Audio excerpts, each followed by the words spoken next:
8페이지짜리 책에 5번 항은 제가 쓴 거고 1번부터 4번까지는 전환기 정의, 친일청산에 관련된 기존의 연구 저서들을 발췌를 해서 정리를 한 겁니다.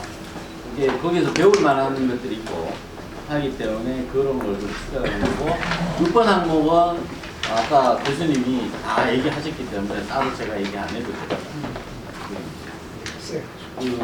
그런 건데 오늘 강의는 이제 지금 시작하겠습니다. 전환기 정의로서의 친일청산과 기속재산.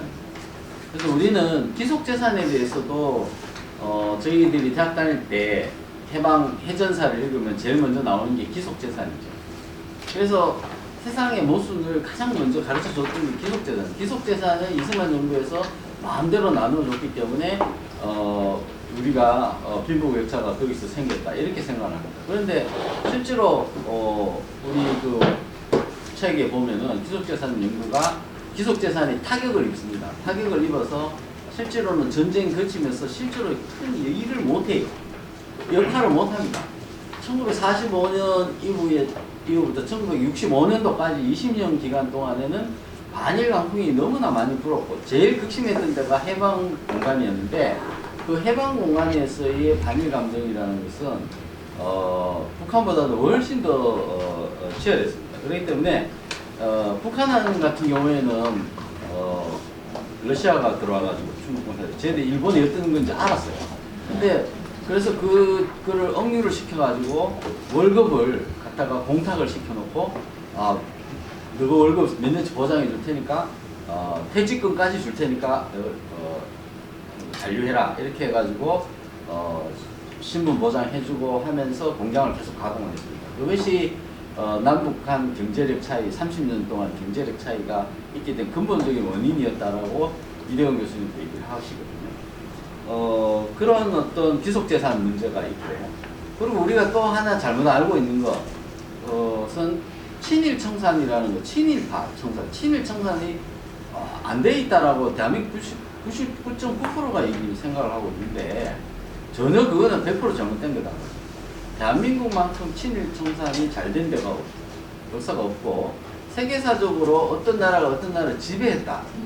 지배했을 때, 지배가 종속됐을 때에 그 지배력이 이렇게까지 깔끔하게 청산된 세계사적인 유례가 없다. 이렇게 보시면 됩니다.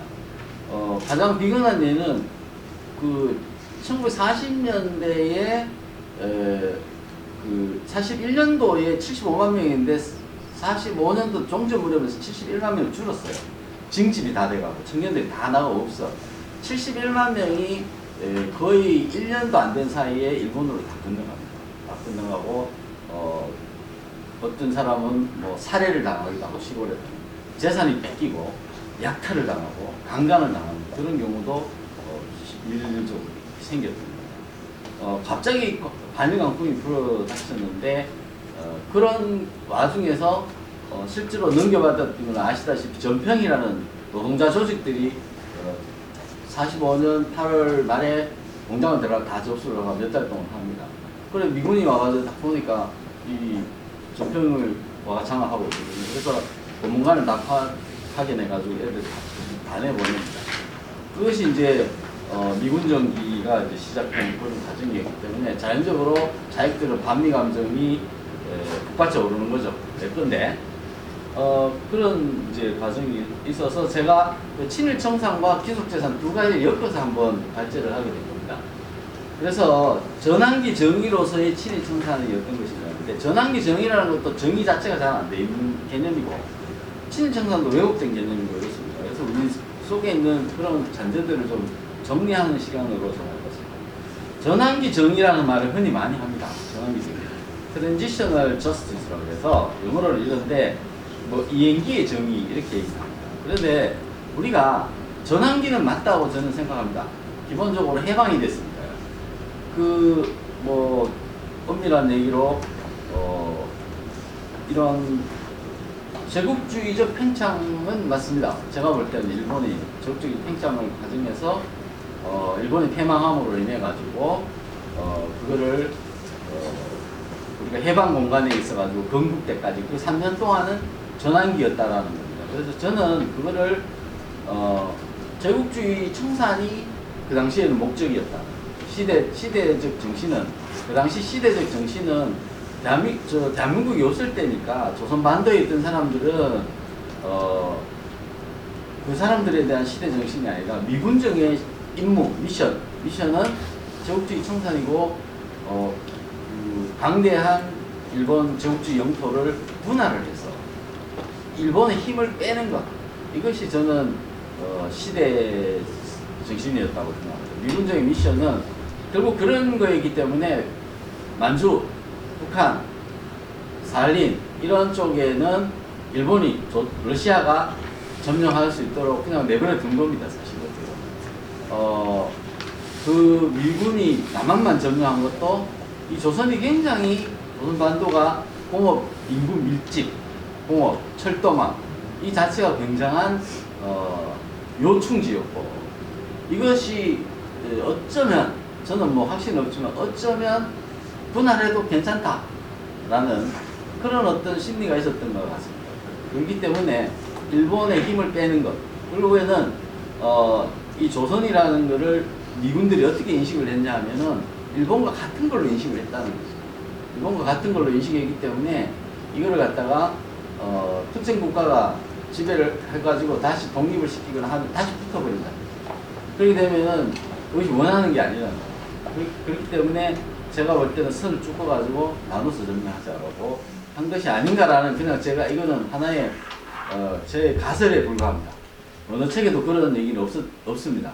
없지만은 저는 그게 묵시적으로 그렇게 된 거 아닌가 싶고, 만주 역시도 마찬가지로 중국 공산당, 러시아가 소련이 그걸 점령하게 되면서 국공내전에서 중국 공산당이 승리하는 결정적 계기가 만주의 큰 군소공장들이나 이런 것들을 중국 공산당이 먹고 중국 공산당이 수중에 가도록 소련 때문에 갔기 때문에 국공내전에서도 결국 아무것도 안 하던 애들이 다 이겼다. 그렇기 때문에 그게 그 해방 1945년도에 동아시아에 있어서의 미군 점령, 소련 점령 이 구도가 지금까지도 이런 문제가 있는 거예요. 그래서 그때 판단은 일본 제국주의 영토 확장에 대한 분할 문제가 있는데 상당히 제 뒤에 쭉 내려가 보면은 제가 표를 하나 내놓은 게 있거든요. 조그마한 어디가 찾아보고 이겁니다. 네, 이건데 이거 아닌데 표가 있구나. 제가 찾아냈는데 됐네. 이 한국 조선 반도에 있던 일본의 전체 재산은 상당히 해외에 있던 자산의 한 30% 정도 됩니다. 그러다 보니까 굉장히 큰 자산이었고, 만주하고 합치면은 거의 해외 자산의 절반 이상이 이 일본 거였거든요. 미국 입장에서는 이걸 디바이드 하는 것이 전후 질서 재편에 좋다 이런 생각을 했던 것 같습니다. 그래서 분할해가지고 철저히 쪼개놓는 거, 이것이 미국의 그 개념이었던 것 같고, 2차 세계대전 후에 독일도 반 쪼갰잖아요. 그거 같은 겁니다. 사실 어떻게 보면 반 쪼개가지고 하는, 힘 못 쓰게 몇 년 동안은 힘 못 쓰게 하는 것이 하나의 그거였다. 전환기 정의라는 것은 사실은 우리가 친일 청산회라는 얘기만 하지, 전환기 정의에서 어떤 개념을 얘기하는 것은 사실은 생각해보지 않았던 개념이잖아요. 전환기에 정의를 세워야 되는데 정의랑 또 무엇인가 굉장히 더 복잡해지잖아요. 그런데 이 전환기를 우리는 어떻게 봐야 되는가? 식민지로부터 해방으로 봐야 되는가? 아니면은 일본 국민이었다가 무국적자가 된 건가? 이걸 봐야 되는 거예요. 사실은 일본 국민이었습니다. 일본 여권 가지고 다 다녔고, 그런 일본인으로서 살다가 갑자기 무국적자가 된 그런 거였기 때문에, 그 시대의 정신은 제국주의 청산, 그리고 자유민주주의 사회로 가는 길, 이런 것들이었다. 그런데, 이제 요 2번 항목은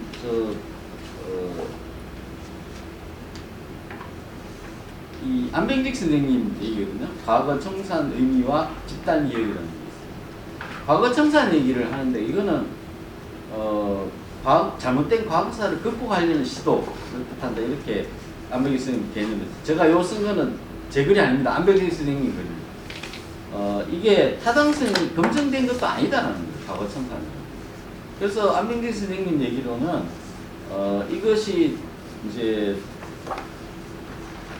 과거의 진상을 규명해가지고 처벌하고 보상하고 명예훼손 회복하는 사법적이고 정치적인 측면에서의 과거 청산.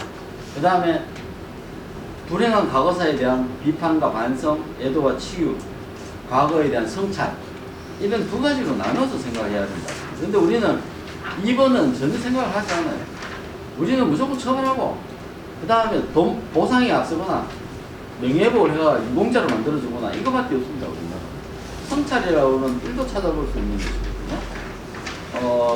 그러다 보니까 뭐냐면 지나치게 일제 잔재 청산이라는 거에 집착하는데 그 중에서도 인적 청산에 집착을 하고 있습니다. 근데 지금 인적 청산하려니까 사람이 없어 아무도. 그러다 보니까 일제 잔재라 그래가지고 뭐 흉내만 내고 있는 거죠. 뭐 여기 있는 단어들 중에 대부분 다 일본말입니다.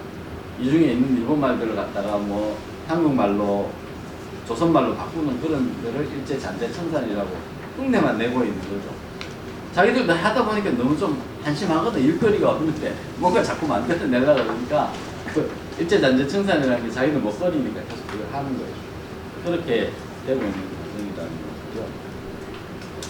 거죠. 이게 지금 우크라이나 전쟁도 보면 나치즘이 우크라이나로 수출이 돼가지고 거기서 그러고 있는데 그 동독에서 과거사 청산을 시도하다 보니까 정치적 의도로 진행이 됐어요. 그러다 보니까 동독이 해방되고 나서 자유를 사게 되니까 나치즘이 다시 부활하는 역작용이 그렇게 일어났다는 거. 이런 것들도 보면 과거 청산 자체가 과거 청산으로 이루어지는 것 자체가 하나의 큰 정치적 행위라는 거예요. 이게. 과거 청산 작업 자체가 하나의 큰 정치적 행위라는 것을 이 독일의 동독에 의해서 이룰 수 있고 그게 하나의 또 반작용으로 일어날 수도 있는 것입니다. 그래서 우리가 지금 과거 청산 바람이 이렇게 세게 일어나고 있습니다. 노무현 정부부터 지금까지 과거사위원회 만들어가지고 온갖 과거사 청산을 하고 있는데 과연 이대로 될까? 이 좌파들이 하고 있는 좌파 정부에서 하는 이 과거사 청산이 20년, 30년 돼가서 결국 이것들이 나라가 망하든지 아니면 나라 정상적으로 되면 과거 청산 자체를 다시 청산해야 되는 그런 지금 직면에 있다는 겁니다. 그래서 안병기 선생님은 참 좋은 얘기 많이 하셨어요. 과거 청산 행위 자체가 새로운 청산의 대상이 될 수도 있다. 이런 말씀 하셨죠. 그 다음에 과거 청산은 본질적으로 기억 만들기다. 기억 만드는 정치다. 라는 것입니다. 저는 이거만큼 좋게 표현한 적이 없어요. 기억을 만드는. 그것도 집단 기억을 만드는 하나의 정치다. 이렇게 생각합니다. 우리가 그거를 몇십 년 동안 해왔기 때문에 국민들 대다수가 그게 길들여져 있고 친일 프레임 또는 이런 것들에 넣어버리면 정치적으로 무조건 위임이 되는 거예요. 거기에 대해서 지금 국민의힘 당에서는 거기에 따라가니까 이길 수가 없는 거예요. 그게. 이길 수가 없는 거예요. 그게. 그러니까 그쪽 흉내만 계속 내고 있는 그런 상황이고 그 프레임 안에서 지역적으로 또 학연이나 지역이나 이런 걸로 해가지고 이거 나누는 게 밖에 안 됩니다. 그런 어떤 형편이 지금 되고 있습니다. 제가 결론적으로 말씀드리면 과거 청산은 기억을 다루는 하나의 정치다. 그러다 보니까 이분법적인 사고에 매몰되어 있다. 우리나라 과거 청산입니다는 이 한국의 근대성과 식민주의 비판이라는 책이 있는데요. 이 책은 윤회동 선생님이 쓰신 책입니다. 좀 어려운 책이고요. 제가 윤회동 선생님 책을 두 번 읽어봤는데 솔직히 무슨 얘기 하는지 잘 모르겠더라고요. 근데 뭔가 스텝이 엉켜 있다는 생각이 들더라고요. 하지만 그 안에 이분은 나름대로의 민족주의 비판을 했습니다. 민족주의라는 것이 비판을 하면서 이런 얘기들을 하고 있죠. 거기에는 민족, 국민, 민중이라는 이름의 신화와 과거와 죽음이 공간을 떠돌고 있다. 이런 것들을 이제 비판을 하고 있습니다. 또 개인이나 인간의 자치를 찾을 수 없는 공간이다. 거기에서 생명이라든가 미래라든가 이런 걸 확인할 수 없어요. 우리나라 역사, 현대사에서 미래가 없는 거예요. 그렇기 때문에 정형화된 기억, 이런 식으로 우리가 이 정형화된 기억에서 우리가 우리의 망각을 강요당해왔다, 이렇게 표현하고 있습니다. 그 오로지 그대로의 진실, 기속재산 연구라는 책 자체에 진실이 담겨 있는데 그 날 것으로의 경험은 국민들한테 전혀 그 진짜는 국민들이 전혀 모르고 있는 거예요. 거기에 대해서는 윤리나 도덕조차 성립하지 않는다, 이렇게 표현했습니다. 정말 배은망 들어간 거죠. 어떻게 보면 과거에 대해서 그 한 국가라든가 우리 민족성에 대해서 일본 사람들이 느끼는 거라든지 뭐 이런 것들도 역시 이 과거에 대해서 어떤 성찰도 없고 어떤 윤리도 없는 거죠. 그런 점에서는 윤혜동 박사님 말씀이 참 좋더라고요. 제가 이제 좀 괜찮은 말들만 좀 말씀드리겠습니다. 반성이 사라진 상상력만으로는 우리는 희망을 말할 수 없다. 광기다, 이런 얘기 하는데 우리가 과거사에 대해서 아무런 반성도 안 하고 국뽕에 취해 있습니다. 그렇다면 우리는 희망을 벌써 얘기할 수가 없는 거예요. 그냥 광기입니다. 또 그거는 진보라는 이름으로 채색이 되어 있다, 이렇게 비판해 주셨어요. 굉장히 좀 인상적인 그런 얘기를 써주셨어요. 그 다음에 친일파 청산과 탈식민의 과제, 이것도 윤혜동 스님이 묶어서 같이 얘기했어요. 이 윤혜동 스님은 우리 친일파 청산 문제에 대해서 두 가지 입장이 있다는 거예요. 친일파 청산하지 말자는 거예요. 그거는 하나의 정치적 이슈로서 연대해서 우리 스크럼에서 뺄 사람만 구분해내자라는 그런 주의가 있었고, 그렇지 않고 철저히 처단해야 된다는 그런 두 가지 민족 정기를 위해서 이거는 처단해야 된다, 이렇게 얘기를 하는데 윤혜동 스님은 민족 정기가 도대체 뭐냐? 민족 정기가 뭔데? 사람 하나 내 머리에 내 마인드가 있는 거야? 이 민족 정기라는 게 얼마나 무서운 말이냐, 이 얘기를 하고 계시거든요. 도대체 민족 정기가 뭐길래 사람을 청산해가지고 민족 정기로 내세워서 인간 처단하냐? 이거만큼 전체주의적인 말이었어. 이거 하나의 완전히 광기입니다, 이게. 그건 북한에서도 이 조직 자체 하나의 그 어버이 수령 밑에 있는 하나의 큰 사회적 유기체를 보니까요. 주사파의 그 이론의 근거가 그잖아. 하나의 사회적 유기체로 본다는 거예요. 개미 집하고 똑같은 게. 여왕벌이 하나 있으면 그 여왕벌 보는 거 끌고 간다는 거예요. 그러니까 이 민족 정기론이라는 거, 이런 것들 우리 어릴 때도 많이 듣고 했는데, 이런 것들이 이 하나의 잘못된 거라는 것입니다. 잘못된 거고, 민족이 유기체적 존재가 아니라면 민족의 정기가 어떻게 존재하나, 이렇게 발표하고 있습니다. 이런 것들이 하나의 오히려 민족 정기 이런 게 있잖아요. 일제 잔재입니다, 이게. 왜냐하면 북한 백두산 민족 이런 거 있잖아요. 이런 게 그 일본 천황이 뭡니까 후지산, 우리는 후지산 민족이다 이랬거든요. 거기서 그대로 뺏겨갖고 백두산 들집에서 내려놨다 이런 거예요. 그러니까 민족 정기라는 것도 이것이 일제 잔재입니다, 이게. 지금 좌파들이 하고 있는 것들이 전부 일제 잔재거든요. 네? 네. 그래서 우리가 여기에서 빨리 답해야 된다, 이런 얘기입니다. 그래서 이런 얘기를 좀 하고, 이제 인적 전상 문제에만 우리가 집착을 해야 한다. 좌파들도 지금 집착하는 게 친일 인명사상 문제를 내잖아요. 인적 전상 문제에만 집착을 하고 있고, 정치인이나 언론이나 지식인들 모두가 누구 할아버지, 누구 증조 할아버지, 누구 아버지, 뭐 박원순 시장 아버지가 뭐였고, 노무현 대통령 아버지가 뭐였고, 그게 뭐 중요합니까? 그건 뭐 중요한데 지금도 뭐 언론에서 그 얘기만 해요. 서로 삿대질 하면서 뭐 조상 욕을 하고 있는데 이것을 인적 청산이라고 이게 다 되는 줄 아는 거예요. 정말 제가 볼 때는 한심하다는 생각이 듭니다. 그래서 이게 일제 잔재 청산 문제가 인적 청산 문제로 이렇게 축소가 되면서 청산 대상의 개념 이런 것이 본질에서 점점 멀어지고 있다. 그래서 친일파, 민족 구역자, 분일 협력자 뭐 이런 식으로 개념화되었는데 이거는 문제가 많다. 근데 이 중요한 세 가지 윤회동 박사님한테 배울 만한 지금 요 세 가지 일제 잔재 청산을 어떻게 해야 되냐? 제국주의 국가와 피지배 국가 간의 식민 지배가 청산되는 문제. 근데 일본과 한국, 일본과 조선 반도의 문제. 그 둘이 어떻게 개념 정리를 할 건가 하는 문제가 있고, 제국주의 국가 내부의 체제 청산의 문제. 독일이 청산이 되잖아. 양쪽이 디바이드 돼가지고. 그래가지고 이렇게 과정을 몇십 년 걸고 다시 통일되는 그런 과정을 거쳐서 하나 체제 청산 문제가 종료가 되는 몇십 년 걸린 겁니다. 그 세 번째는 식민 지배를 통한 우리 민족 국가 내부의 청산 문제로 나눌 수 있다 이렇게 있는데, 이 민족 국가라고 했는데 나는 여기에 뭐 동의를 하지 않습니다.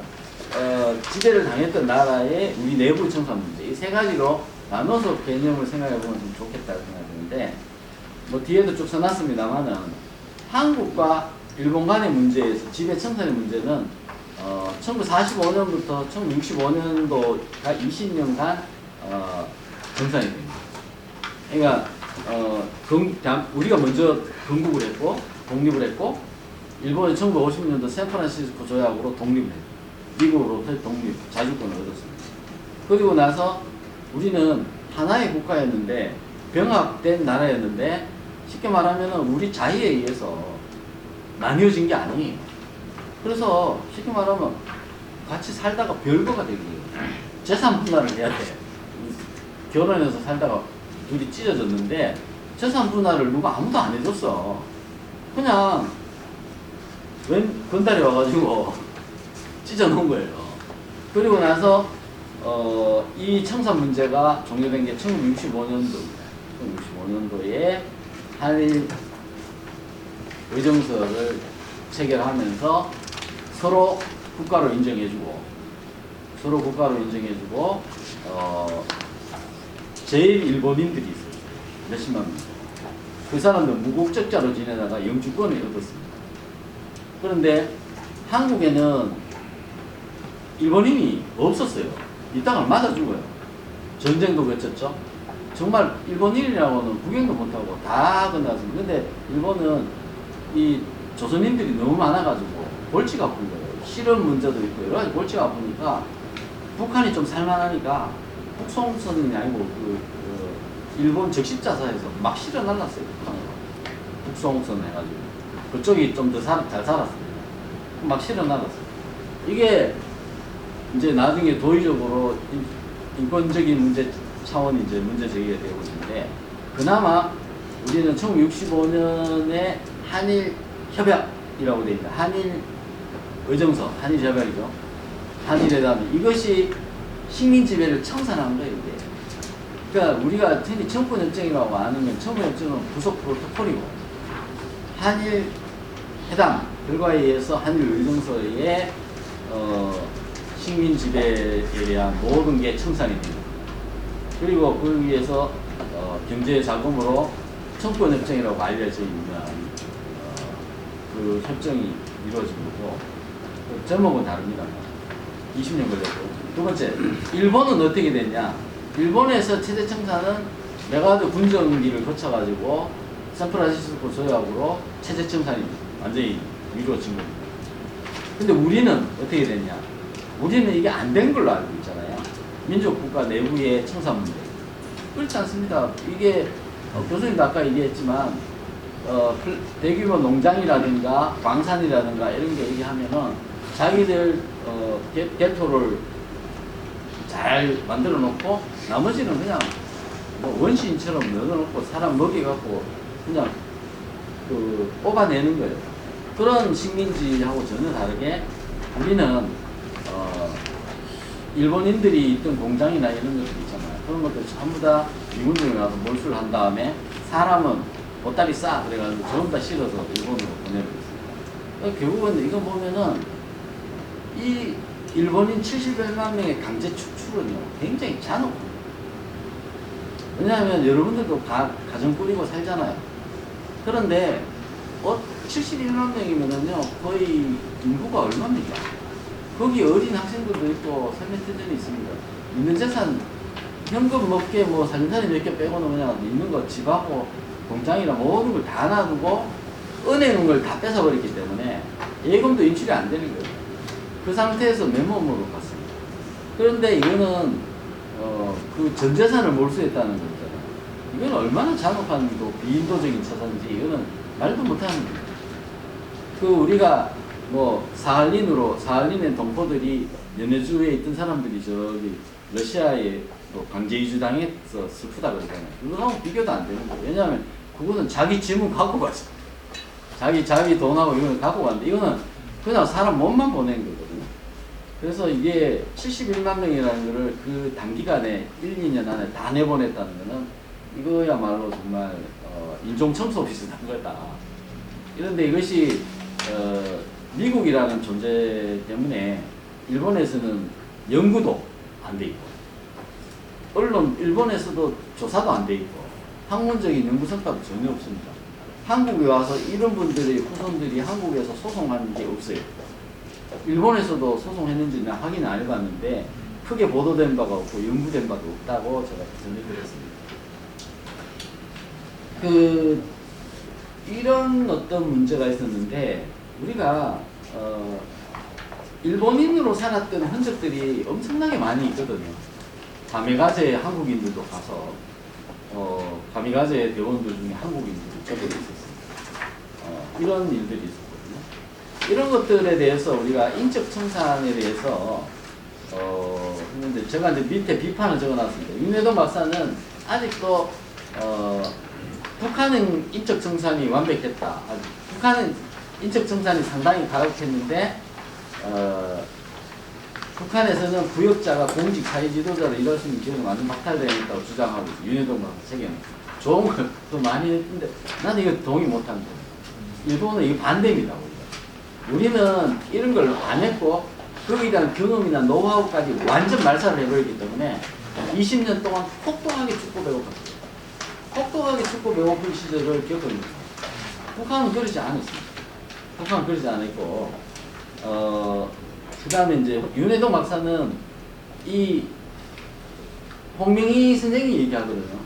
이 잔재청산이죠. 전환기의 정의에서는 이 일본의 지배가 종료되고 나서의 그 기간 동안에는 우리가 자주적으로 봉건제 철폐를 위해서 어떤 투쟁을 했던 역사가 없고 일본이 지배하기 좋게 적당히 아까 교육도 전쟁 말기에는 보통 학교 취학률이 50% 넘었어요.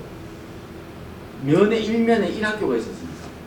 그런데 그럼에도 불구하고 봉건적 장제 반발이 너무 심하니까 뭐 기존의 관습이라든가 이런 걸 다 인정을 해준 거예요. 봉건적 잔재들을 인정해줬고 봉건적 잔재가 대표적인 게 저는 종묘 사직이라고 생각해요. 국가 돈 넣어가지고 종로에다 그 넓은 땅에다가 종묘 사직 올려주고 하고 있잖아요. 나는 그것도 하나의 이 조선왕조의 제사가 지금도 지내지고 있어요. 이 종묘 사직. 그 한일 병합 조약 체결할 때 이완용이 고종을 설득했던 가장 큰 논리가 이렇게 해야만 종묘 사직을 지킬 수 있습니다. 이렇게 얘기해요. 종묘를 지켜. 그러니까 지금도 그거 이승만 대통령이 얘기하는 봉건적 잔재라고 난 생각합니다. 만약에 우리가 혁명을 했더라면 난 종묘 저거는 없어져야 된다고 생각하거든요. 이제 최소한 제사 지내는 것 자체는. 이런 것들이 아직도 잔재가 우리는 이런 봉건 잔재에 대해서는 생각도 안 하고 전통문화라고 그래. 전통문화라고. 이거 전부 전통문화라고 생각하고 있는데 이 전통문화에서 우리가 한번 고민을 해볼 필요가 있어요. 근데 이게 지나쳐가지고 이게 전통문화가 지나쳐가지고 우리 근대적 자주성을 갉아먹고 조선으로 자꾸 회귀하는 사람들이 더 많이 생겨요. 이것이 봉건잔재가 부활하고 있다라는 조짐이 기억 만들기 이런 정치에 우리가 몇십 년 동안 쏘아온 거죠. 공부를 하면 할수록 열받는 거예요. 왜냐면 제가 20대, 30대 때 이런 것 때문에 왜 고민했나 싶을 정도로 열을 엄청 많이 받는데 이제는 좀 괜찮아요. 오늘 이렇게 많이 모여주셔가지고 그리고 이제 여기 더러워진 민족의 손이라고 해요. 이게 이제 여기에 있는데 좌파 애들은 뭐냐면 잘 했는데 이 손이 이승만 박정희가 이 손은 더럽다는 거예요. 이 더러운 손이 이렇게 만들어 놓은 거는 우리는 못 받아들이죠. 그 민족 정기를 바로 세운 그런 김일성 같은 사람이 항일 정신에 투철한 그런 사람이 다시 해야 된다는 거야. 다시 해야 된다. 이 더러운 손이 만들어 놓은 거는 안 된다는 거예요. 그렇게 이제 우리를 선동하고 있죠. 이 친일 청산 문제가 대한민국 정부 수립이 가능했던 이유가 친일 청산이 그렇게 됐기 때문에 가능했습니다. 실질적으로 아까 국부 내이션 웰스 기준으로 80%인데 대한민국 정부 기준으로 95%예요. 그 기속재산이. 그거 없으면은 그거 팔아가 공무원 월급 주고 했거든요. 그것이 대한민국 정부 수립인데 일제잔재 청산이 안 됐으면은 대한민국 정부 수립이 안 되는 겁니다. 그리고 일본인들이 71만 명이 한국 땅에 그대로 살았는데 한 반 돌아가고 30만 명만 여기 한국에 있어서고 이거는 다시 일본 땅이 되는 거예요. 여기 기업하는 사람들 일본인 밑에 가서 월급 받아야 되는 거예요. 미군정이 그렇게 했으면 다시 일본하고 결합할 수밖에 없는 거예요. 그렇기 때문에 미군이 원하는 게 아니에요. 이거는 디바이드 하는 거예요. 이거는 대국일수록 그렇습니다. 패권 국가일수록 그렇습니다. 중국도 그렇게 잘라서 통치를 합니다. 몽골도 잘랐죠. 인도와 파키스탄 잘랐죠. 다 잘라서 패권 국가들은 그렇게 하는 하나의 패턴에 불과한 겁니다. 그렇기 때문에 일본과 우리는 잘려진 거예요. 잘려진 20년 동안 혹독하게 죽고 배고팠습니다. 1950년대생들 있잖아요. 여기 보면 50년대생들은 그 불량식품도 없었어요. 과자가. 그렇죠? 이거는 모르겠어요. 불량식. 그건 있었어요. 그럼 굉장히 부자적인. 저희 세대가 50대 세대가 그나마 학교가 뭐 불량식품 좀 있던 세대 아닙니까? 그전에는 불량식품도 제대로 없던 그런 시대였고 이런 이제 얘기입니다. 그리고 지금 이제 대한민국은 봉건잔재가 그대로 유지된 채로 이렇게 했습니다. 그나마 이승만 대통령님께서 일본 망각 조선 왕족들 귀국 못하게 하고 봉건잔재 부활을 극적으로 막은 사람이 이승만 대통령이었어요. 이승만 대통령이 어쨌든 나라를 세운 겁니다. 봉건잔재가 뭔지 가장 뼈저리게 잘 알고 그 감옥 생활도 하면서 이 봉건잔재를 없애야 되겠다고 생각을 했던 분이 있었기 때문에 나라를 세웠는데 그 곳곳에 일본인들이 온전시켜놨던 봉건잔재는 제대로 청산이 안 돼가지고 요즘도 그렇잖아요. 개량 한복 입고 돌아다니면서 조선의 부활을 외치는 사람들이 있으니 이것은 봉건잔재의 유습이다. 나는 이렇게 생각을 감히 해봅니다. 제가 전공을 안 했기 때문에 이렇게 막 내지릅니다. 왜냐하면 이건 내가 틀려도 난 책임 안 져도 된다. 그런 생각도 일단 듭니다만 일단은 이런 제 상상이 가설입니다. 가설이고 가장 중요한 거는 아이러니컬하게 또 우리가 근대성에 올린 개인의 사유재산입니다. 개인의 사유재산을 철저히 짓밟는 가운데에서 대한민국이 건국됐다. 이웃나라의 민간인의 일본인의 희생 하에서 그 개인 재산을 몰수해가지고 그걸 갖다가 토대하에서 대한민국이 건국됐다. 아이러니컬한 이야기입니다. 그래서 거기에 대해서 우리는 과거에 대해서 굉장히 깊이 있는 성찰을 해야 된다는 생각이 듭니다. 그래서 우리가 일본을 볼 때 완전 지금보다도 180도 입장을 바꿔야 된다. 조선 총독부 시절에 보면 조선 총독들이 와가지고 얼마나 대한민국 조선 반도를 부강하게 하려고 노력했는지 기록들이 많이 있습니다. 많이 있고 그런 것들이 우리가 과연 식민지로 볼 수 있는가? 이런 여기 왔다가 이우현 박사가 지금 자리가 없지만은 번역했던 조선 황공족 얘기 있지 않습니까? 그거는 명백한 우리가 일본과 대한제국이 병합을 했던 증거입니다. 그거 확실한 증거고 그래서 그 봉건 유패가 그대로 존속이 되든 거기에 대해서 한 번도 우리는 청산을 해본 적이 없다라는 것이죠. 그리고 이제 뭐 지속재산 관련된 건데 아까 교수님도 말씀하셨지만 우리가 20세기에 산업혁명을 했습니다. 그 산업혁명은 1929년 1930년부터 1940년 초반까지 어마어마한 투자가 이루어지고 조선에 조선반도에 투자를 그 군수산업이라는 게 투자가 이루어지고 만주에도 투자가 이루어지고 하는데 그때 산업혁명이 엄청나게 일어나고 1930년대 우리 조선반도의 무역은 일본으로 수출하는 것까지 포함한다 그러면은 전체 경제 규모의 70%가 무역에 의존하고 있습니다. 그것이 40년 만에 1970년대에 부활해가지고 다시 무역 구조로 바뀝니다. 40년 만에 다시 일본 정권 자금 받아가지고 산업혁명이 한 번 더 일어납니다. 한 번 더 일어나는데 그때 기속재산은 다 한계 회용을 다 쓰려고 없어지고 그래가지고 뭔가 새로 지금 새로. 그래서 두 번의 산업혁명 때문에 이렇게 우리가 이렇게 살게 됐다라는 것이고요. 아까 좀 전에 우리 점심을 제가 같이 했습니다. 이런 무슨 말 같이 했는데 이렇게 얘기하더군요. 오공화국에 대해서 말씀을 잠깐 하셨는데 박정희 대통령이 경제 대통령이라면 이승만 대통령은 정치 대통령입니다. 박정희 대통령이 경제 대통령입니다. 전두환 대통령은 문화 대통령이라. 우리가 개인의 문화를 융성하게 하고 개인이 누릴 수 있는 자유를 알게 해줬다고 합니다. 그래서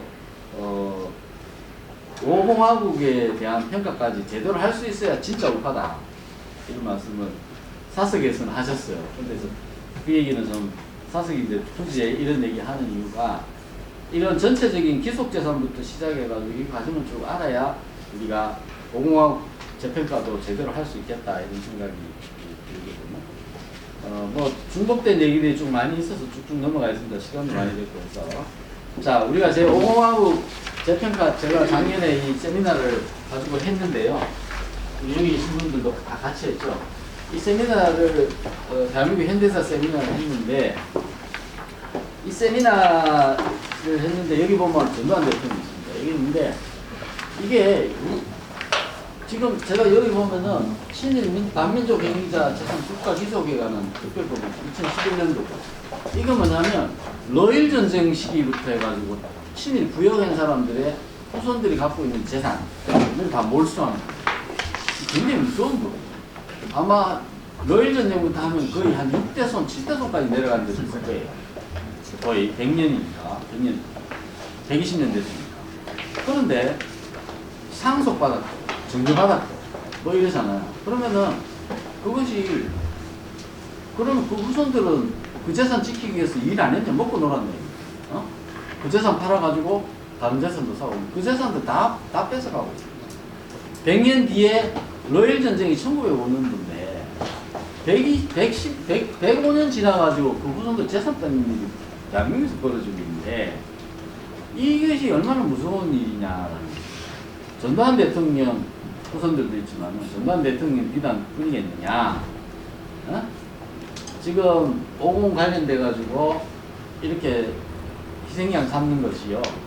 만약에 민주화운동에 거슬린 사람들 이런 사람들 전부 나중에 한 50년, 100년 뒤에 지나면 대한민국 정부에서 밥술깨나 먹고 장차원에 뜬 사람들 재산 전부 다 뺏지 않겠냐는 거예요.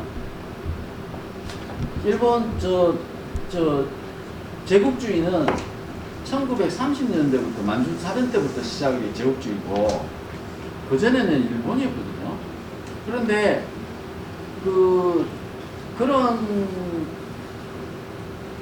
그 러일 전쟁 시기 때부터 뭐 한 자리 했던 사람들, 그에 좀 지식인 그룹 관직에 있었던 사람들, 뭐 일본의 뭐 자작을 받았다든가 뭐 그런 사람들의 모든 재산을 갖다가 그때는 합법이었는데 100년 뒤에는 법을 만들어갖고 후손들 재산 받는다. 그럼 대한민국 장차관들이 오늘 이 자리에 와서 이 얘기 좀 들어야 되는 거 아니냐. 저거를 국회의원들이 저걸 만들었어. 자기 후손들은 괜찮을 것 같아. 천만에. 우리가 5대선 흘러가면요. 2 곱하기 2잖아요. 몇천 명이에요. 다 피가 섞인다고.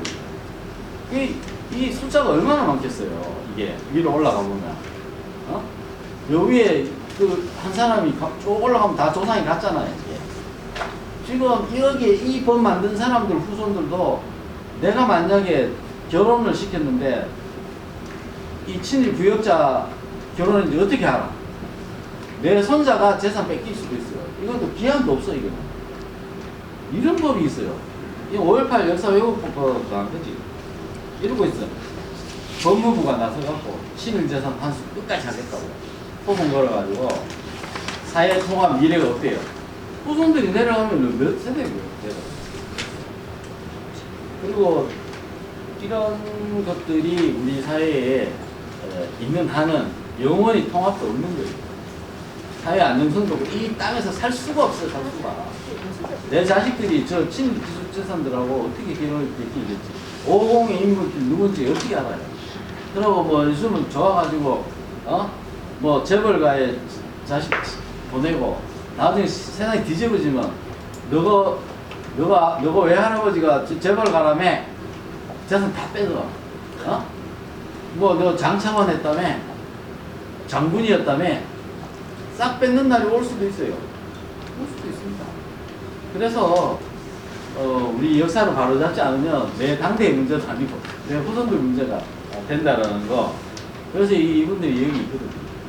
이게 뭐 본인들 연금만 문제되는 게 아니고 후손들한테도 반드시 문제가 된다라는 것을 말씀드렸습니다.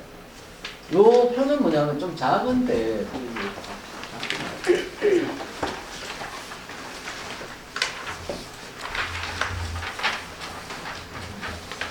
이게 요거는 이제 그 북한에서 귀환시킨 거예요.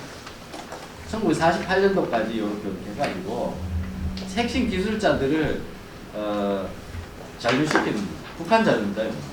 북한 자료인데 요건 다른 책에 있는 거 내가 좀 가지고 한 3년 정도는 기술자들은 못 가게 응미시킨 거야. 북한에서. 뭐 이게 좋죠. 한국은 그런 게 없었어요.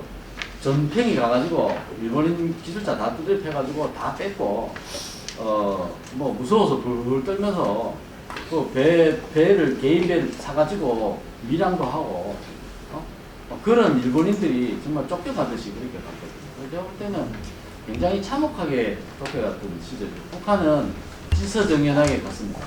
이런 사람들을 보호해가면서 나중에 퇴직금까지 줬다니까요. 그래서 이제 여러 가지가 있는데 요거는 이제 이대영 교수님 저서에 있는 그대로 오겠습니다. 왜냐하면 제가 쓰는 건 의미가 없다고. 정신적 유산, 물질적 유산, 제도적 유산이 있는데 우리가 근대적인 요소는 다 받아들여야 됩니다. 정근대적인 요소, 봉건적 요소를 청산해야 됩니다. 일본 지배 시기에 그 청산을 못했던 거, 그거를 청산해야지. 그거야말로 진정한 잔재 청산이, 과거사 청산이. 봉건 잔재 청산이야말로 제대로 된 청산인데 근대적인 요소를 파괴하고 있어요. 봉건 잔재가 오히려 근대적인 요소를 파괴하고 있는 현상이 지금 바로 현 시점입니다. 거기에 좌파들이 선봉 깃발을 쓰고 있고 이런 제도적 유산이 있잖아요. 우리가 쓰고 있는 모든 제도들이 그렇습니다. 그리고 지금 우리가 쓰고 있는 KTX조차도 경부선 철도를 따라가고 있고 벌써 거의 100년 전에 있던 철도망이 거의 다 완성이 됐어요. 우리 그거 그대로 쓰고 있어요. 그대로 지금도 쓰고 있는 겁니다. 별로 철도망이 뭐 증설된 게 별로 없어요. 항만도 그렇고.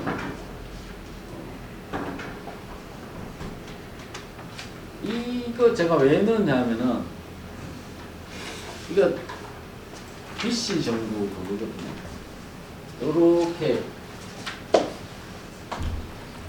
요렇게 배탱이 정부를 갖고 있거든요. 프랑스 땅입니다.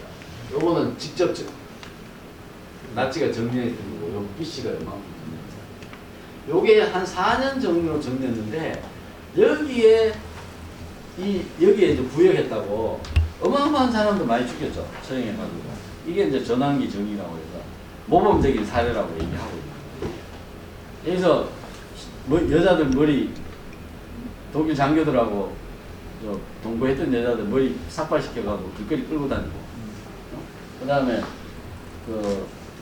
군사 재판 열어가지고 처형시키고 한 10만 명 정도 했고, 뭐 공직자 다 내보내고 암청산 했습니다.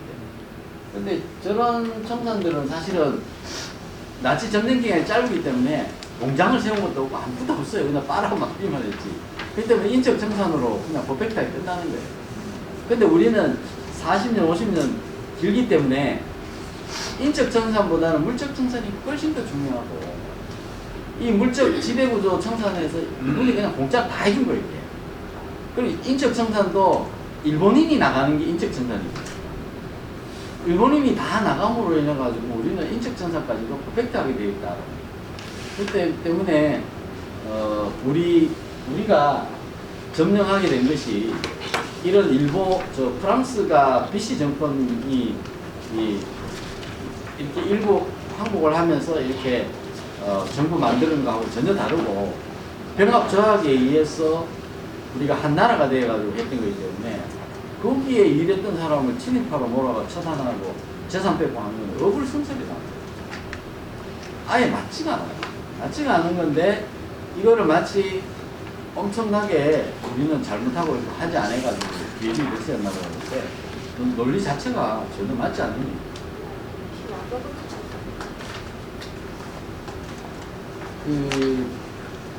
뭐 1950년대 기속재산 얘기인데, 뭐 교수님 말씀하셨지만 40년대, 50년대, 65년도까지는 소작 제도가 있었어요. 박정희 대통령이 딱 나와가지고 그때부터 소작 제도 한번 주고 그래가지고 소작 제도 실제로 잔존했는데 그게 없어진 게, 그래서 박정희 대통령이 경제 대통령으로 있고, 제가 한일 협정 얘기를 좀 하는데 대충 마무리하겠습니다. 이거가 너무 길어가지고, 이승만 대통령은 다 불화를 해줬는데 이게 잘못됐던 거예요. 왜냐하면 너무나 이상적인 거예요. 그게 될 수 있는 기반이 없으니까. 그럼 운영해서 뭐 할 수 있는 인력이 없어요. 그러다 보니까 다시 국가 체제로 끌어들여가지고 민영화 대신 국영화를 다시 시작했던 게 박정희 대통령이었고요.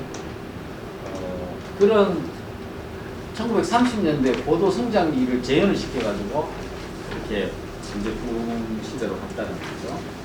그래서 이 기속재산에 대한 큰 의미를 이승만 대통령이 크게 평가를 안 해줬어요.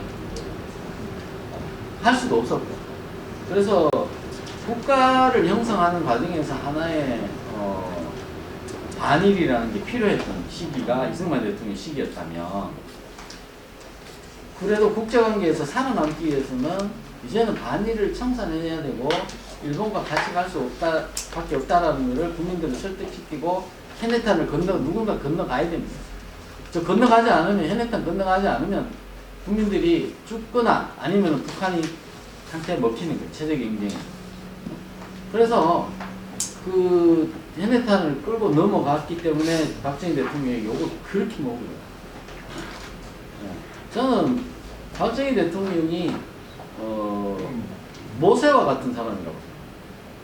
모세와 같이 이 가나안 민족을 이끌고 저 애국을 탈출해서 가자. 여기서는 도저히 이렇게 살아가면 안 돼. 일본과 교역을 해야 됩니다.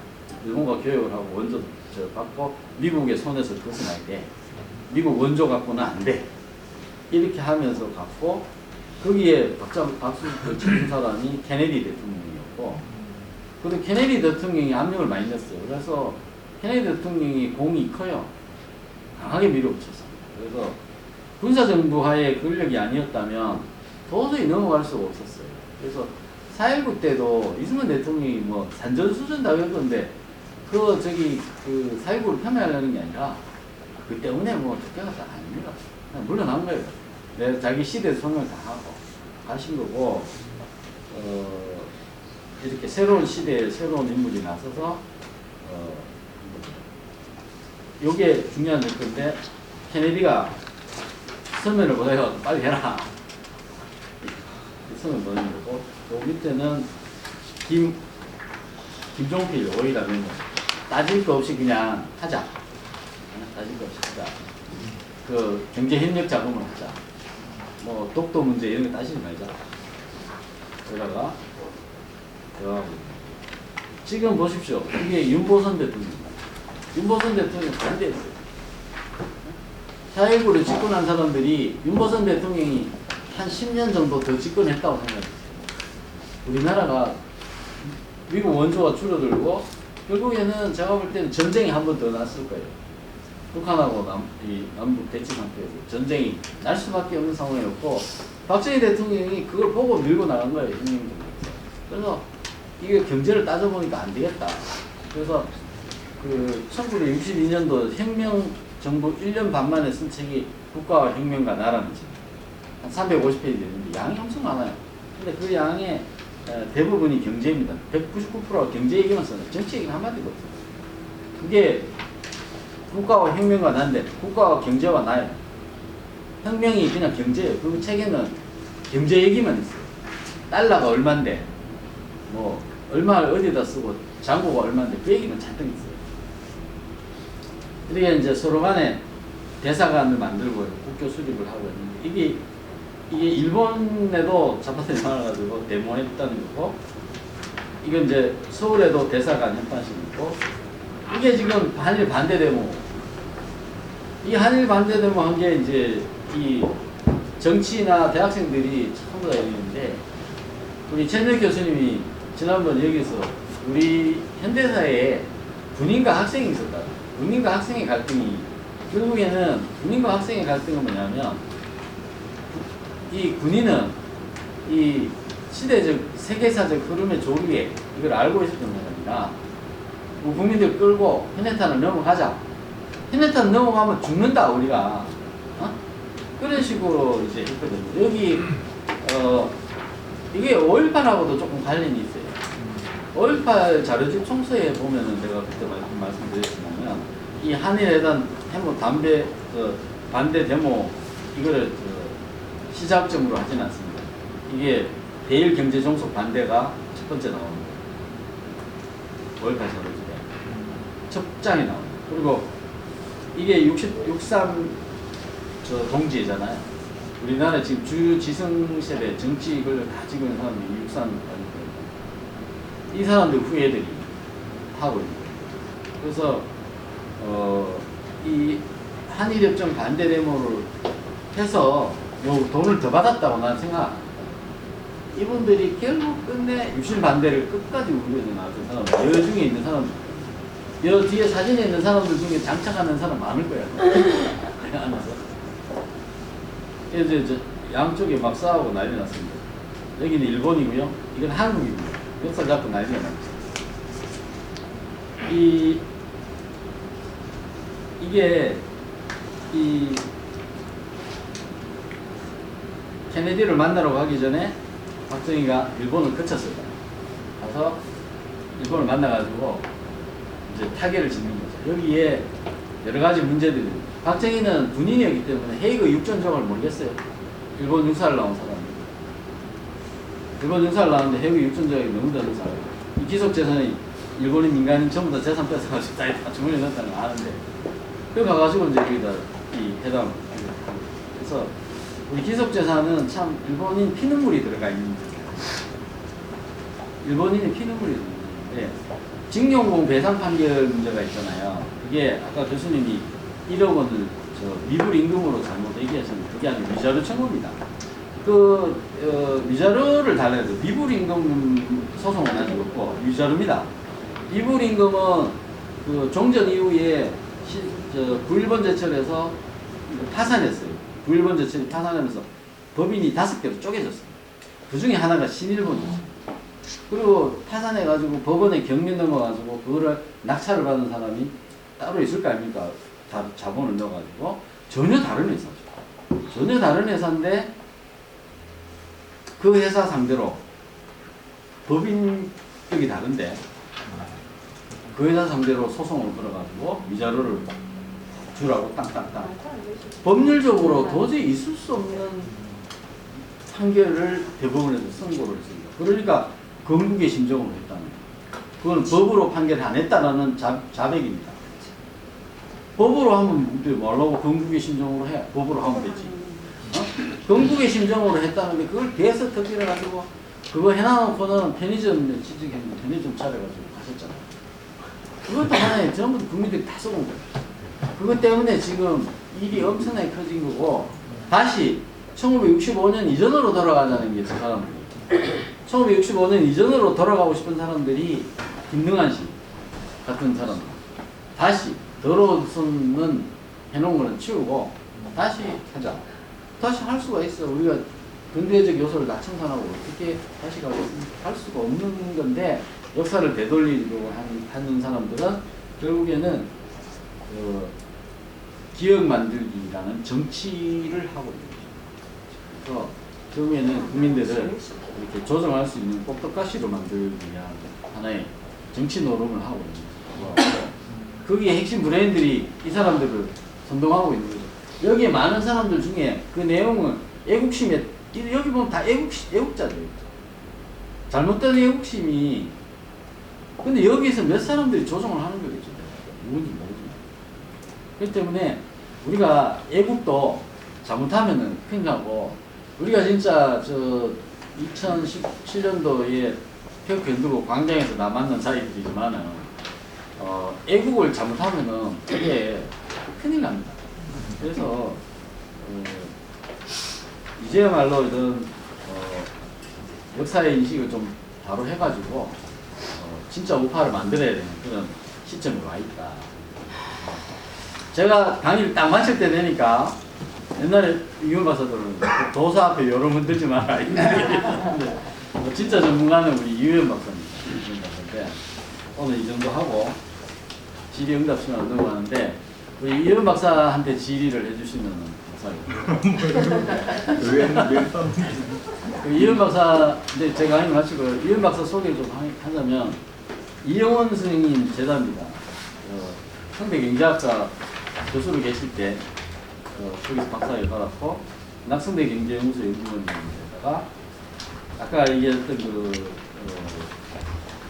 조림 정책에 대해서 일제시대의 조림 정책에 대해서 연구를 해서 박사 논문 그걸로 받았습니다. 조선 후기 경제부터 해서 일제시대에 대해서 전문가입니다. 우리 이현 박사 얘기 하시면 시간 드릴까? 질의응답식으로 해요. 네, 다들 궁금해할 사항인 것 같아서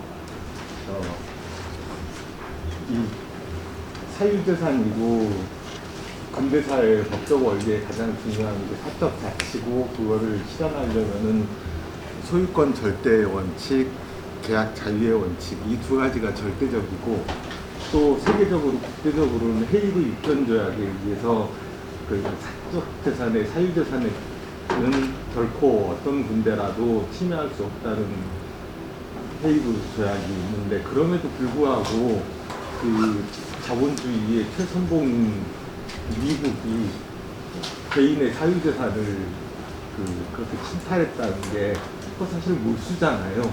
몰수했다는 게 침탈했다는 게 좀 잘 이해가 안 돼요. 하다못해 그때 그 조선에서 일본으로 귀환할 때 약 70만 명의 그 일본인들이 1인당 소지하고 일본으로 돌아갈 수 있는 돈이 1,000엔이었어요. 그 당시 1,000엔이면 1945년에 8월경에 조선인이 일본에 가서 광산에서 일하면 한 달에 한 300엔 정도를 받을 때였거든요. 그러니까 나중에 해방 이후에 물가 인상까지 고려하면은 1,000엔이라고 하면 불과 한두 달 월급에 불과한데 그 돈밖에 못 가지고 가게 했단 말이에요. 그러니까 땅을 처분할 수도 없고 처분해도 그 돈을 가지고 갈 수도 없고 그야말로 탈탈 털어가지고 그런 짓을 했는지, 물론 뭐 우리한테야 뭐 신나는 거지만은 그 여기 나오는 52억의 그 자산을 남기고 갔다면, 자산이라고 하는 거는 경제학적으로는 매년 투자를 한 게 1905년부터 45년까지 매년 투자를 한 게 차곡차곡 쌓이면은 그 쌓인 게 바로 투자의 결과로 쌓인 게 자산이거든요. 그러니까 45년 동안 일본 정부를 통해서, 그러니까 총독부를 통해서 아니면 개인을 통해서 그렇게 투자를 40년 동안 한 결과로서의 자산을, 더군다나 총독부의 자산만 아니라 개인, 민간의 부동산, 민간의 동산, 하다못해 현금까지 탈탈 털어먹은, 도대체 그런 짓을 왜 했을까요? 첫 번째 이런 생각이 들고, 두 번째 그럼에도 불구하고, 그런 자산이 남아있음에도 불구하고 1950년부터 53년 사이에 전쟁이 있으면서 1960년에는 우리가 잘 아는 것처럼 세계적으로 가장 못 사는 나라였단 말이에요. 그러니까 그런 점도 분명히 있죠. 그러니까 일본과의 그 체계적인 분업 관계가 깨지면서 실질적으로 그 국제 경제적으로 고아가 된 셈이나 다름없었던 그 이유도 있는데, 한편에서는 우리가 귀속 재산이 이렇게 많았고 그걸 우리가 넘겨받았다고 이야기하는데, 반론자들은 실질적으로는 그 자산 중에 많은 게 한국전쟁으로 파괴됐기 때문에 별로 의미 없다, 이런 이야기를 하는 사람도 많거든요. 그래서 우리 저 책을 읽으신 김기수 변호사님께서 어떻게 생각하시는지.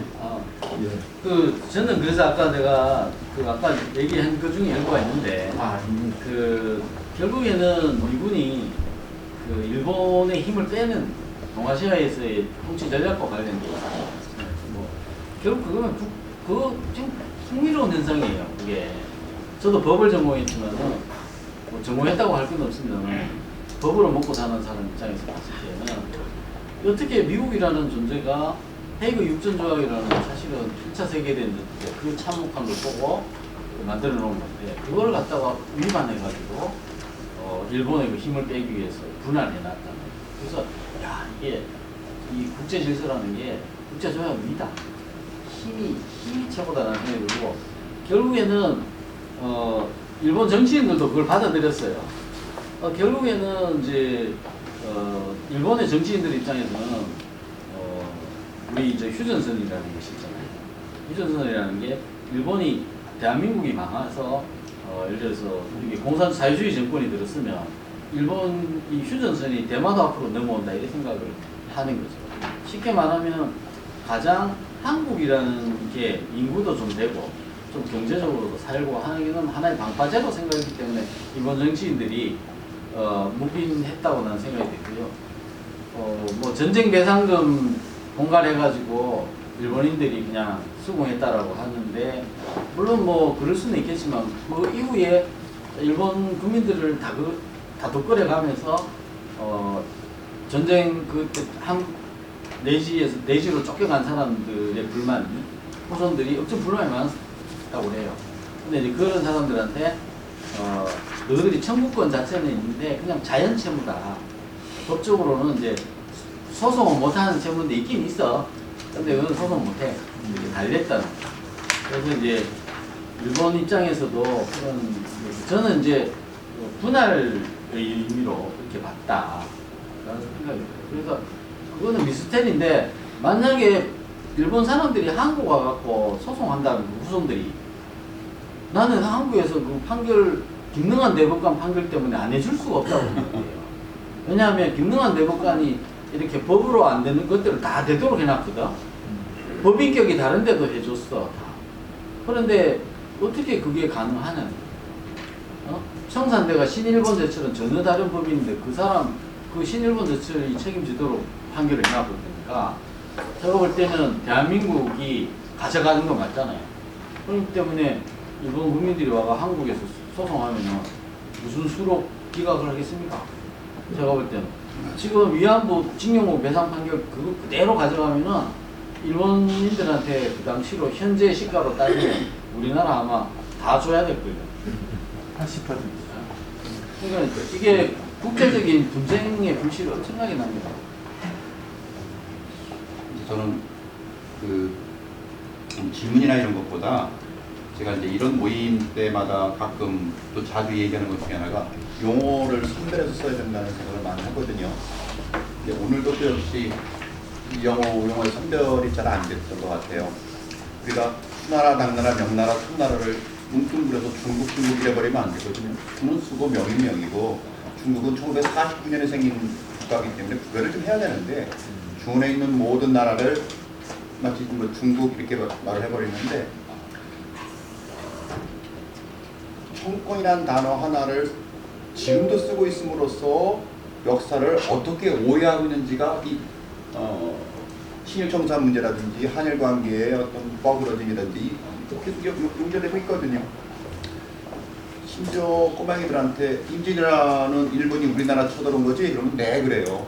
우리나라는 1948년도에 세워진 근대국가 대한민국이거든요. 그런데 오늘 이 자리에서도 조선과 한국이 막 섞여 쓰고 있다는 거죠. 이건 분명히 구분을 하셔야 돼요. 힘들지 않거든요. 그러니까 조금만 우리가 주의해도 조선은 조선의 문제고 한국은 한국의 문제를 구분을 좀 하셨으면 좋겠고 또 하나 저희 이제 대한민국 역사연구회하고 한국국민연구에서 차후로 이게 또 발표가 됐지 안 됐지 모르겠지만 연구 소지가 나온 것이 그 당시에 일본으로 귀국하지 않은 일본인들이 있어요. 한국에 잔류하고 있는 일본인들의 생활과 후손들. 제가 이제 그런 케이스에 속한다고 볼 수도 있겠긴 한데 또 두 번째로 그때 일본으로 건너간 그들의 삶, 그들 중에서 많은 사람들이 자살을 하거든요. 경제적인 궁핍 때문에. 또 일본 내에서의 그 하층 계급의 어떤 노동시장이 붕괴가 되기 시작하거든요. 이런 것도 오늘 저희들의 모임에 이어서 연구될 수제라고 생각을 해요. 네, 지금 그거에 대해서 우리가 그런 후손들을 좀 찾아가지고 우리가 한국에 데려와가지고 세미나에서 발표를 하게 됩니다.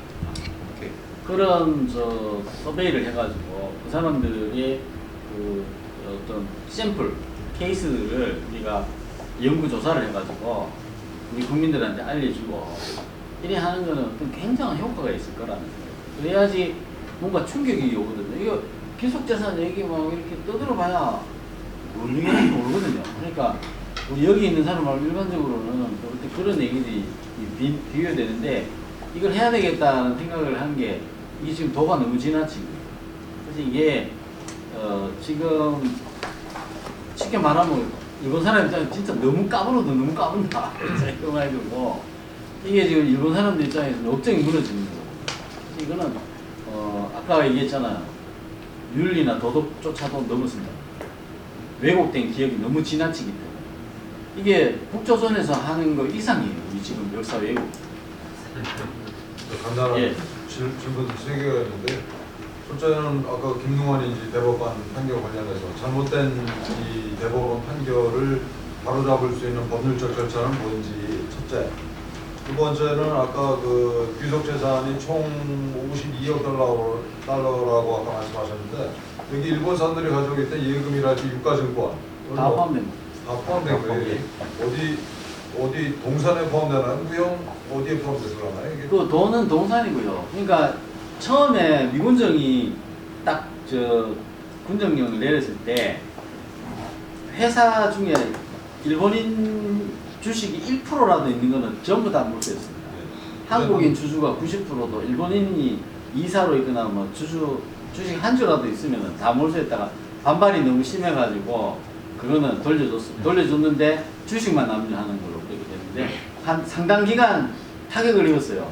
그때는 경영이 안 돼가지고 주인이 없는 상태에서 노조들이 깽판을 치고 부패가 심해졌겠죠. 다 뜯어가고 그렇게 됐고 예금 은행도 다 압류를 했습니다. 그때 그게 동산에 포함이 되는 예, 은행 출금 자체가 안 되는 거예요. 예. 다 막아버렸기 때문에. 세 번째 질문. 예. 그 두 번째 페이지 아까 나눠주신 자료의 두 번째 페이지 참고사항 다항 보면은 두 가지 문제에서 두 번째가 적용 시점을 8.15가 아닌 8월 9일로 소급한 게 문제다라고 그러는데 이게 왜 문제인 거죠? 왜 교수님 자료죠. 예. 왜 소급을 했고 왜 문제라고 말씀하시는 게 문제가 저도 교수님 자료 두 번째 페이지 다 8월 두 번째 페이지. 두 가지 문제에서 가학력. 8월 9일. 이걸 왜 8월 9일, 8월 15일이 아니고 8월 9일이냐? 문제라고 적시하셨으면 뭐가 문제가 있어서 문제라고 말씀하신 건데 그 부분 제가 말씀드릴까요? 이건 나도 잘 모르겠는데. 네, 그게 어떻게 된 거냐면 미군정이 와가지고 개인 재산은 보호해준다고 그랬어요. 처음에 9월달에. 일본 그 국가 재산은 압류를 하는데 개인 재산은 보호해준다고 했거든요. 처음에는 9월달에 그랬는데 너무 혼탁스럽고 그러니까 나중에 12월에 보호하지 않는다. 그리고 8월 9일부터 거래된 거는 그냥 무효다. 그렇게 그걸 뒤집어 버렸어요, 완전히. 그래서 아까 그 이호연 박사님께서도 말씀하신 것처럼 미군이 한국에서 자기들이 신주단지처럼 여기는 그런 개인의 재산이라든가 자유시장 경제, 자본주의 원리 이런 걸 완전히 다 무시해 버렸어요. 그런 의미에서 이게 8월 9일이라도 돌아가는 해방 소식이 것이 들리니까 미리 한국인들한테 다 파는 거예요. 그런 거를 이제 소급해가지고 그 아마 그 날짜가 무슨 의미 있는 뭔가 있을 거예요. 그러니까 이게 그 앞에 그까지 8월 9일은 이제 항복하기로 결정한 날이에요. 일본에. 그 결정한 날 그때요. 그러니까 그 저기 항복 선언하기 전 그 이후에는 그냥 다 말 딱 하는 순간에 그 뒤에 다 팔았거든.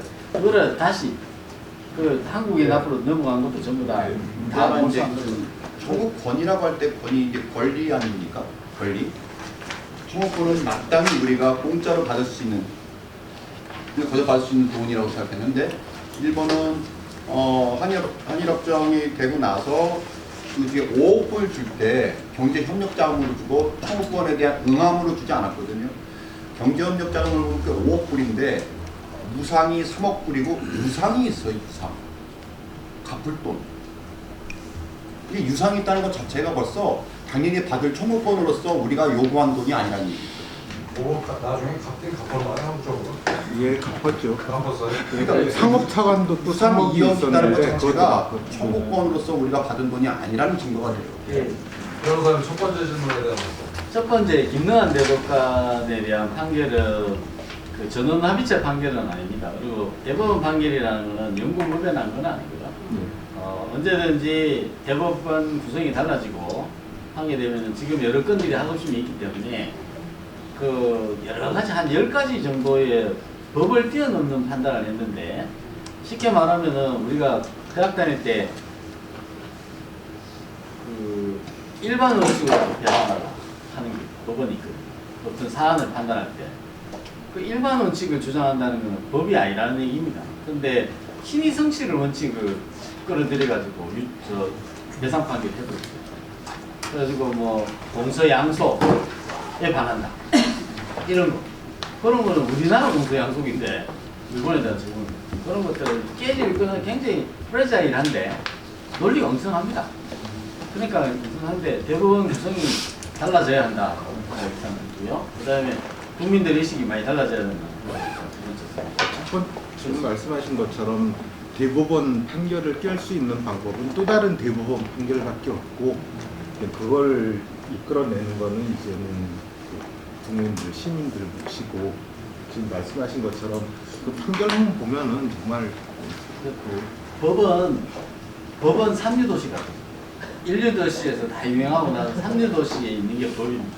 그렇기 때문에 우리가 여기에 지금 일류도시에 있는데 서초동에 삼류도시가 되면 많은 사람들이 이거를 우리 생각이 커지고 나면은 아마 판결도 바뀔 거라는 생각이고요. 대법원 구성이 바뀐다고 하니까 준비를 좀 해야 되겠네요. 준비하셔야 되는데 보십시오. 이거 한글인데 공무원들이 다 쓰는 이게 한글 프로그램입니다. 이게 일제시대라는 걸 쳐요. 쳐주죠. 엔터를 딱 하면 강정기로 자동으로. 이걸 지적하는 국회의원들이 아무도 없어요. 이거야말로 공무원들이 할 수가 없는 거잖아요. 이 프로그램을 문제 제기를 아무도 얘기를 안 하고 있어요.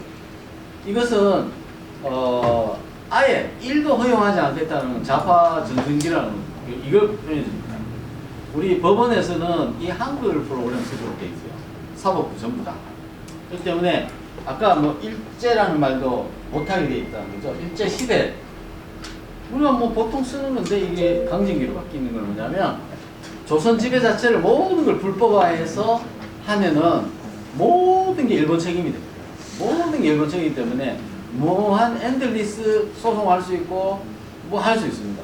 그 이거는 어떤 의미가 있느냐면은 한일 관계를 결정적으로 파탄을 내는 거고 대한민국을 완전히 부인하는 거예요. 그래서 이것이 어떤 게 있냐면은 우리가 박정희 대통령이 가갖고 한일 기본조약을 체결했는데 거기에는 한반도 유일 합법 정부라는 유엔 결의 195조 2항을 존중한다 이렇게 돼 있거든요. 서문에. 거기에는 한반도 유일 합법 정부를 대한민국으로 인정한다는 뜻이 거기에 있습니다. 그렇기 때문에 북일 수교, 일본, 북한 수교하려면은 한일 기본조약을 손대지 않으면 안 됩니다. 이 기본조약을 손대고 이거를 변경을 해야 북일이 수교가 되고 이게 기본조약이 변경이 돼야 남북 통일, 연방제 통일이 가능합니다. 여기에 좌파애들이 이걸 물고 늘어지는 비밀이 여기 있습니다. 좌파 맞습니다. 네. 저는 이제 한일 갈등 타파 연대 운동을 하고 있거든요. 지금 문재인 정권까지 이 엄청난 과오들을 지금 공무원들이 그대로 답습하고 있고 윤석열은 그냥 바지사정처럼 돼 있죠. 그 실질적인 사주가 되어 있는 민노총이 바로 이런 문제에 대해서 가장 지금 전면에서 투쟁을 하고 있는데 바로 민노총의 전신이 바로 그들이 역사적으로 추구하는 쪽의 전평이죠. 1946년 전평이 생길 때 바로 그때가 한일 이제 회담을 앞두고 운동을 계속 불러일으키는데 지금 그 우리 김병환이 말씀하신 이 논리가 우파와 좌파 이런 논리가 아니라고요. 왜냐하면 지금 국시가 우리나라의 국시는 방공이잖아요. 근데 방공 위에 반이래요. 그리고 반일의 원조가 이승만이라고. 피스라인이라고 이승만 라인을 만들어서 독도로 갔다가 엄청나게 땡기면서 4,000명 가량 억류하고 44명 일본 어민들을 죽였다. 그래서 일본 사람들 구로다 가스히로를 주말에 만났을 때도 그 얘기 하더라고요. 나이든 역사를 공부한 사람들은 일본의 반일의 원조가 이승만이고 두 번째가 문재인이다. 그러니까 국시를 반일을 국시로 만든 사람을 우리는 건국의 아버지로 갖고 있고 이걸 우리가 분명하게 인식을 해야 되고 두 번째는 해방 직후부터 우리가 알고 있는 친일이라고 하는 개념 애매모호하지만 이른바 화이트 칼라들 일제시대 당시에 화이트 칼라들이 친미로 옷을 바꿔 입었죠. 그러면서 자신들이 세탁을 하기 위해서 신분 세탁을 하기 위해서 일본을 배타적으로 적을 만듭니다. 그 역할을 했는데 우리는 뭐라고 얘기하냐면 한국 국민성 문제라는 거예요. 한국 국민성을 만든 언론과 모든 대학 강단의 모든 여론을 말하는 한국의 화이트 칼라들이 옷을 바꿔 입으면서 본인들의 탈색을 그렇게 만든 거란 말이에요. 이러면서 국민들에게 자꾸 책임을 묻는다. 오늘날도 똑같습니다. 그래서 오늘날도 이 안에서 우리가 얘기를 해요. 그러나 이 주제를 가지고 집에 가서 와이프한테 얘기할 거냐, 우리 애들한테 얘기할 거냐, 공식적인 그 학생들에게 얘기할 거냐, 언론하고 인터뷰 할. 아니 좋은 얘기까지 하고요. 지금 우리가 참 이승만 대통령, 박정희 대통령, 전두환 대통령 이렇게 참 어떤 역사의 큰 인물이고 그 건국이라는 게 그렇게 간단하게 한마디로 얘기하기 참 어려운 그이지 않을까. 이게 그 현대사는 정말로 그렇게 굴곡지게 흘러가는 거고 각자 다 시대적 소명을 저는 다 했고 그 조합이 너무 완벽하게 잘 돼서 우리가 잘 살고 있는 거다. 감사하다는 생각이 들고 지금 이제 우리 대충 어느 정도 하고요.